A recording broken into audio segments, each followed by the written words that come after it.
یک شاعر و طنز پرداز. دعوت می‌کنم از جناب آقای نیما دهقانی تشریف بیارن.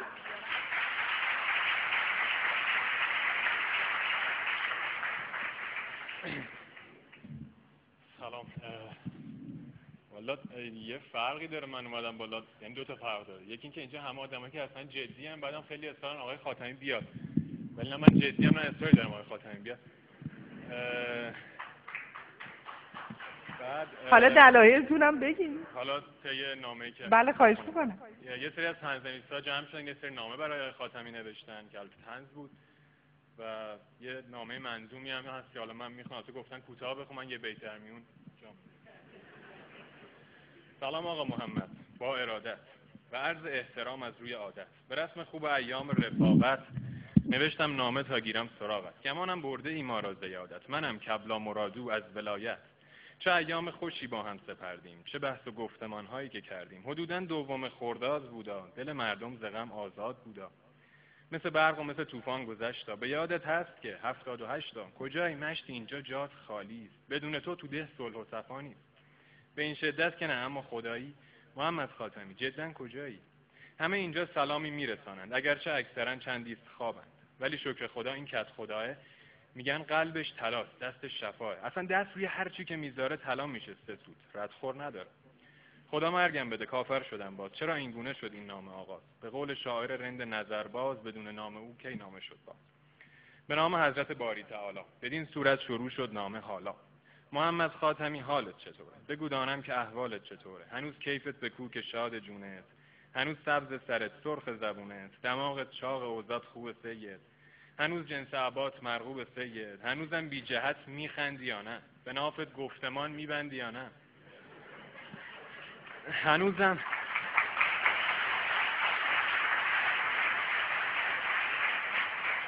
هنوزم طالب اصلاح هستی؟ به قول کت خدا گمراه هستی؟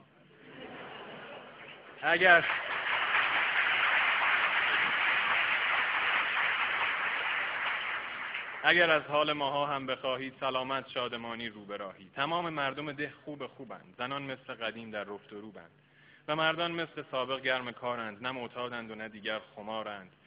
جوونای ده پایین و بالا همه دنبال تحصیلند به مولا. نه ماهواره نه علافی نه هیزی، نه کوکائین نه شیشه نه مریضی. از اون روزی که رفتی از ده ما، از این رو شد به اون رو کل اوضاع. خلاصه از جلو از پشت بالا به ما خوب میرسن، الحمدلله.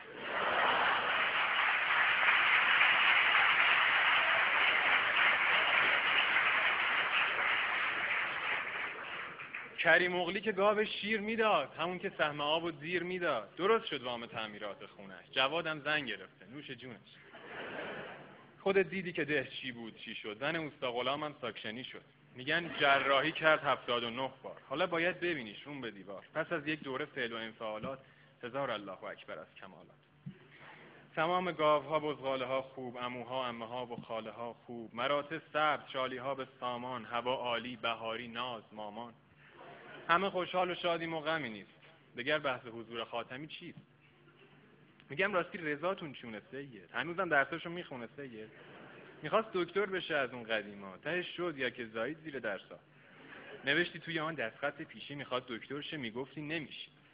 یه دانشگاه زده آکسفورد اینجا که مدرک میده مفتی 10 تا 10 تا.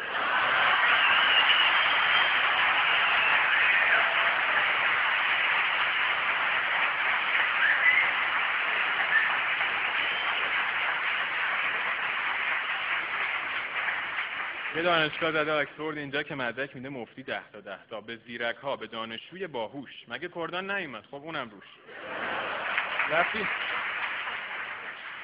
رفیقت بود که یک ذره توپل بود، مشاور بود اگرچه عقل کل بود. سلام آقای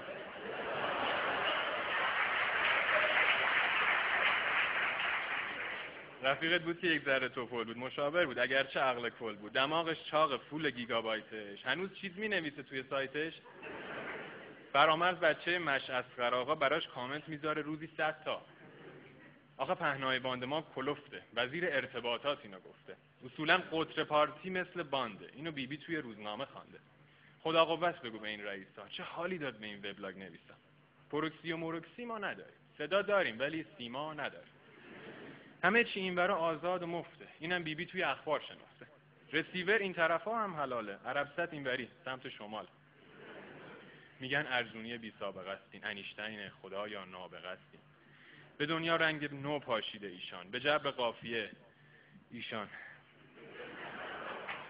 اصلا دنیا به یک زیر و رو شد. شنیدی بوش چطور بی آبرو شد؟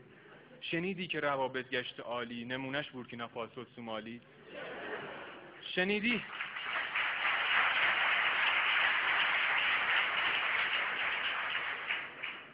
شنیدی خوب شده دنیا با هامون، میارن دسته دسته گل برامون. شنیدی چیزی از سرهای تازه؟ شنیدی شب نخوابیده درازه؟ جلو قاچاق خشخاشو گرفتن. شنیدی کله و باشو گرفتن؟ خدا خیرش بده، ما که رضاییم، نباشه دست جمعی کله پاییم. ز وضع قوت گر خواهی بدانی، پریم تا خرخره از شادمان. اگر یک دو نفر هم شکوه دارند، از آن مزدورهای جیره خارند. ملالی نیست اینجا طبق آمار، به جز دوری تو آن هم نبسیار. سر سفره که هم نان هست هم نفت. به ما چه کی اومد کی بود کی رفت. برنج و نان و گندم هست کافی. میگم راستی تو هم با قالیبافی؟ ببینم توی دوری از ریاست خبرهای شنیدی از سیاست؟ شنیدی گنجی و آزاد کردن، به شدت مردم رو ارشاد کردن؟ شنیدی توی دانشگاه زنجان؟ شنیدی چیزی از الهام و رادان؟ شنیدی برج میلاد و فروختن؟ شنیدی میشه چند تایی گرفت زن؟ شنیدی هی وزیر میاد و میره؟ دموکراسی همینه، ناگزیره. خلاصه وضع ما که بی‌مثال است. گرانی چی؟ تورم نه، محال است. برنج آنجا کیلوی خون باباست، برو سید اینم از اون جواباست. برنج اینجا نهایت 100 تومان است. مرامی بهترین جای جهان است. خیار و سیب زمینی مفته، همانطوری که در آمار گفته است. تورم 1-2% رشد کرده، گرانی سوی مردم پشت کرده. تساهل معنی تازه گرفته، نمونش قافیه در مصرع فوق. یه وقت تموم شد فرصت بنده، ولیکن حکایت همچنان باقی است عمرن. خلاصه میکنم ای خاتمی جان، ببین من چه خوشم، هی جانمی جان. همه خوشحال و شادیم و غمی نیست، نیازی به حضور خاتمی نیست. به جان تو خوشیم بسیار سید، حالا میخوای بیای چیکار سید؟ برو هر جا که حال کردی سفر کن. اصولا فکر ده از سر به در کن. برو ایتالیا، قسطنطنیه، ولایت را 2 در کن، کی به کیه؟ فقط رفتی اگر از این بیابان، سلامم را رسان لطفاً به باران. شکوفه هم اگر دیدی چه بهتر، نشد دریا سحر سارا صنوبر.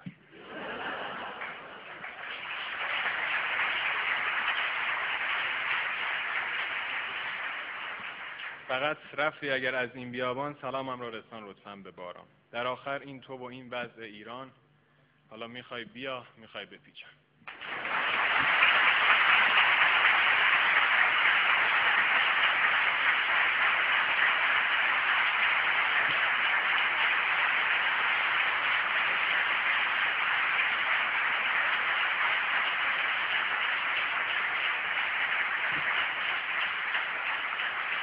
دست شما درد نکنه جناب آقای دهقانی عزیز.